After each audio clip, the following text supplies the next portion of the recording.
Of course, I sound good. Yes. You sound good. All right, yeah. Of course you do. You always sound good, and that's why we're here today. Because we both sound good. We both look good, and that's why we decided to do a show together instead of with other people that neither sound nor look good. Right.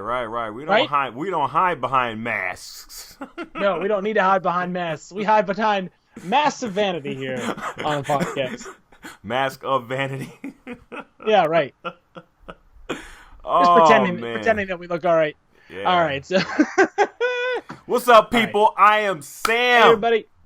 And I'm Scott. All right. And in case you stumbled in here, we are Sam and Scott are watching Watchmen. We're the show. We're going to discuss the HBO show Watchmen, and I'm Scott. And I'm Sam. And that's Sam. Yep.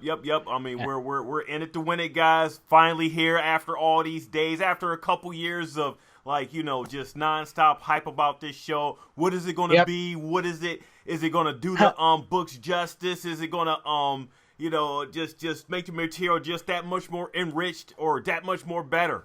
What is it going to be? Is there going to be squids? I mean, squids, are they going to be around? I guess we found that out quickly. They didn't make us wait on the squids. But, coming down the sky. I know, right? Squids from heaven. So before we get any deeper in this, let's go ahead and, you can catch us, send us feedback at watchingwatchmen at Nerdcyclopedia.com. And Nerdcyclopedia.com is our website. You can check out blog posts from us where we review different media content. And, of course, all our podcast episodes, which are also on iTunes, Stitcher, and then where else are they? Spotify. Sam? We got them on Google Play. Anywhere that you can, find your podcast, we're there. So basically, that's right. Definitely download us, check us out. Make sure you subscribe to us on YouTube as well. We do have our podcast up on there. We're going to be doing this all season. We're going to be breaking down every Watchmen episode as they air. Tonight is instant reaction, so we're going to keep it brief, keep it fast moving. This is episode 1, season 1, or as they call it, it's summer, and we're running out of ice. Oh, man. So, to start things off, Sam, things off. Okay, all right, you start off. All right. So you mentioned during the intro, you talked about the run-up here on Sam and Scott are watching Watchmen. And we read the book together, and we talked about it. Yes, talked about all 12 issues, 12 podcasts. We're very excited about this source material. Make sure you binge our podcast. That's right, binge them all. It's not too late. Yep. You can still figure out what's up with all the squids. Right, if you want exactly, to know what's up with the squids, we got the answer for you. So, are you more excited now after watching the show, or less excited than you were when the show started? Dude, the very first question I want to ask, spoilers, you know how this goes if you're listening to this instant reaction. How are you going to kill Don Johnson in the very first episode? You can't do that! Yeah, Don Johnson, who is the biggest star from 1985, by the way, right? Oh, he's the guy in '85. So he had Heartbeat. His song came out that year, right? Oh, you know that. He did have a single, didn't he? Oh my goodness, you're right. He did have a single. Traditionally known as one of the worst videos in the history of MTV. I think it made every one of those. That is crazy. How Don Johnson, what? You can't do that. He was such a great character during the episode and everything. I loved him as the captain. I mean, I just did not expect that to happen. That there, then it ended and everything. But you know what? How did issue 1 of Watchmen start off? That's right. With a murder. So, was that a trivia question for me? I hope it wasn't, because I feel like I know the answer to that sort of stuff. Oh, yeah. You're on point. Start off with a murder, guys, and looks like Dinosaur is going to start off, too, with a mystery. That's how you go.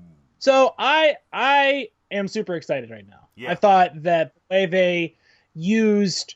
they expanded on the source material by looking at different themes than the original comic looked at. Right. Looking at the long-term effects of the actions of the quote-unquote heroes of the 1985 Watchmen series.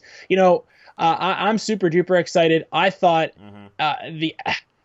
this was a phenomenal show. I'm super excited. I think we really picked the right. I think we picked the right material. I crossed my fingers. I was nervous. I wasn't as nervous because I knew the history of Damon Lindelof coming from Lost, and especially Leftovers, the last show he did for HBO, and how well that went. With that. But yeah, the episode was super intense.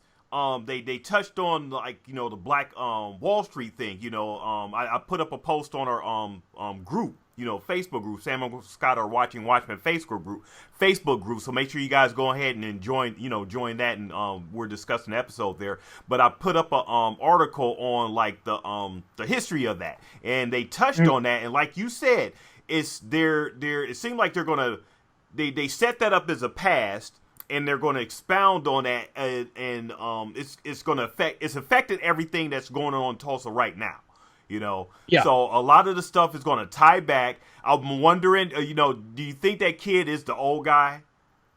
Yeah, I mean that's almost for sure right there, unless it's just some sort of plot twist. He's at 105. What is that? 105, 106? 105, right?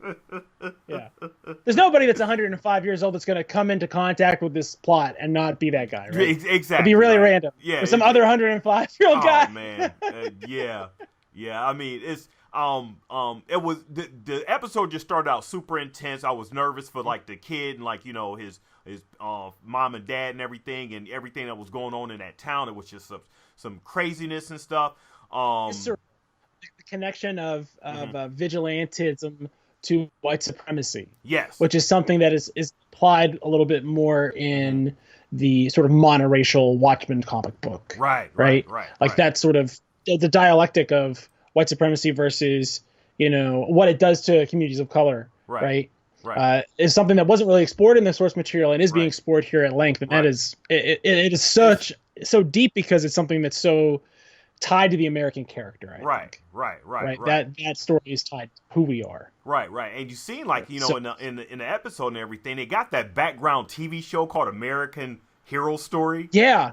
So my notes have a particularly humongous, oh my God, yes. Right. Right when that popped up. I was just like, yeah. So that was great Easter egg, but you touching on American, history and everything is basically that's part of American history that probably not a lot of people know about. So we'll touch on that when we do the full podcast and everything. But I'm glad that you mentioned that because the episode really it was really a diverse representation of just a lot of different things. Like you said, as far as themes and stuff going on, during the episode, I love the direction because a lot of it wasn't like a regular TV show, if you want to quote unquote call like a regular TV show or a regular TV show. I don't even know what that means, but anyway, but the direction, the direction, the darkness, the mood that was conveyed by Nicole. I have to get her last name and everything, but they had a female director that directed this first episode, and she did such a great job with it. The music from Trenton Reznor and Atticus Finch from 9 Inch Nails, man. Oh my goodness gracious! Yes. They conveyed the mood super throughout the whole episode. Everything they do, it has that. Their scores always have a pulse to them. Where you can feel like it's like the movie or the show's got a heartbeat, and that really brought that with the ticking clocks, all the weird watch battery stuff. Man, there's a lot of puzzles to puzzle around.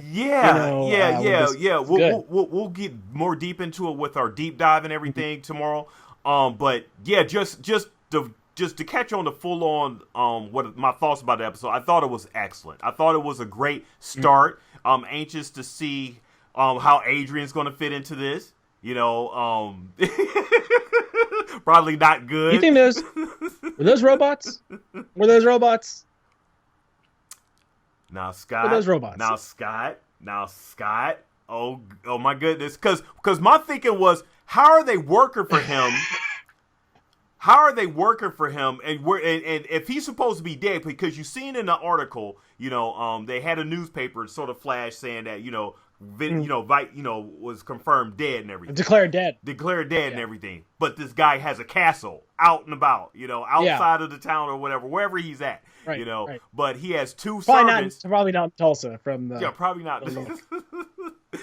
Either I say, okay, either he kidnapped him or brainwashed him or something, and they're going to end up dead, just like his scientists did in the graphic novel and stuff. Or like you said, It's the master thing. So calling him master repeatedly, and that's why I think so, right? Man, that's too direct. Man. But Great. and also it would make a lot of sense why he was so surprised that Butler could put the watch back together. And why it was interesting. So that's my instinct. Okay. Hey, that's a great prediction right there. So, if it comes to be, then we can say Scott called it, Yay. And then get those internet points. give him the credit. Give Scott the credit. But yeah, overall, it was a super episode. I loved the callbacks to the graphic novel, the little Easter eggs that fed us. For those who actually know the source material, they fed us. They're feeding us little tidbits and everything. So and it was great enough for like newer folks to come in and actually see. Okay, you don't have to necessarily read the graphic novel to understand what's going on.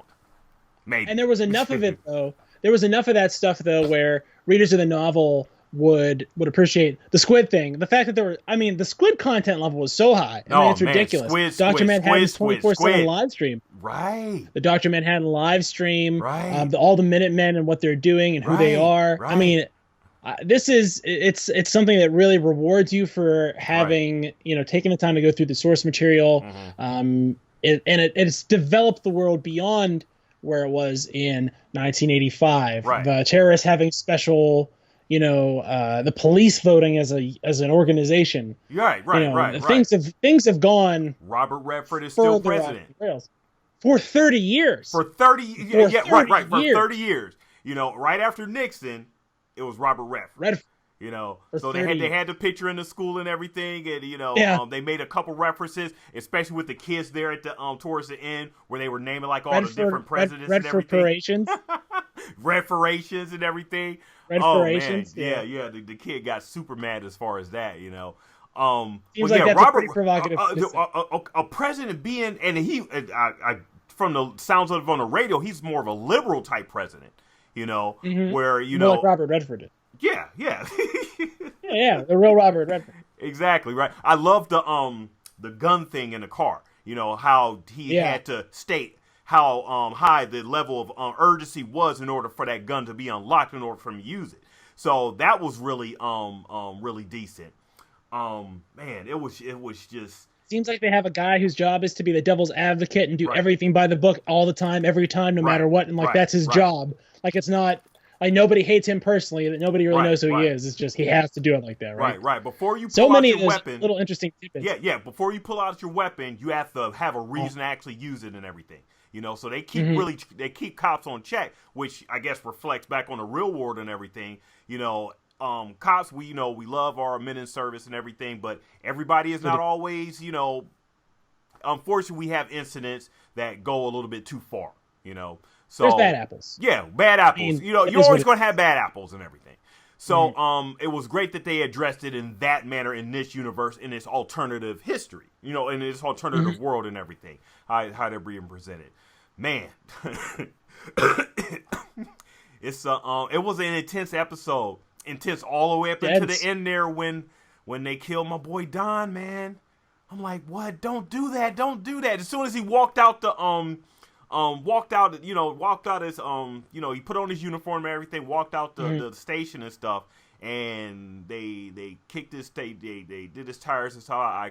You knew where this was going. And I'm like, don't do this.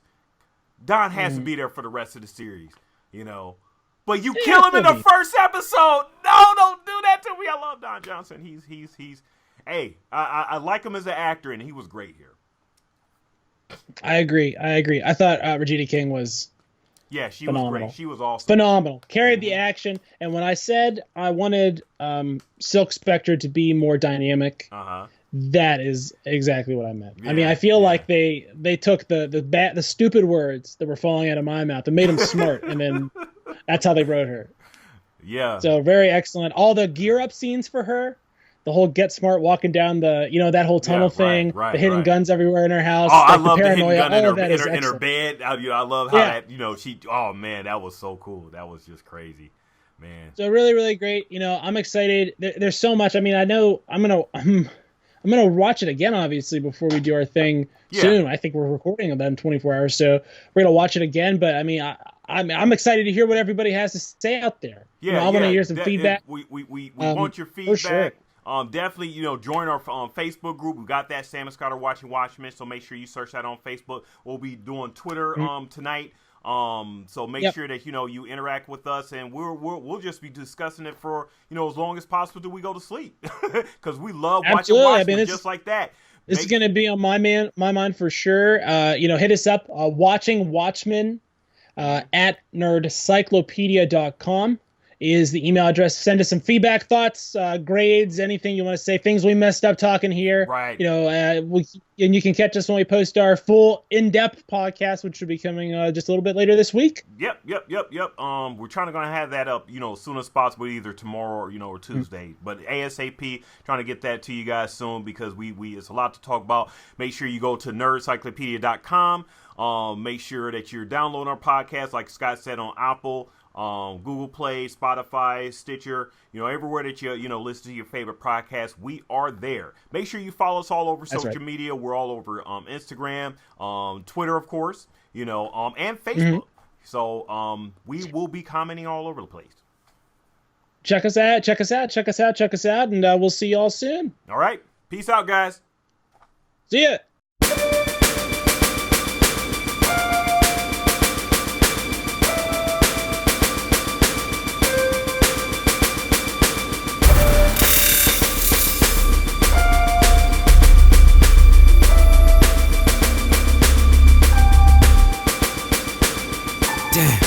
What did I get into? The situation messing with my mental. I'm thinking all the things that we've been through, but this pain sharp like a Ginsu.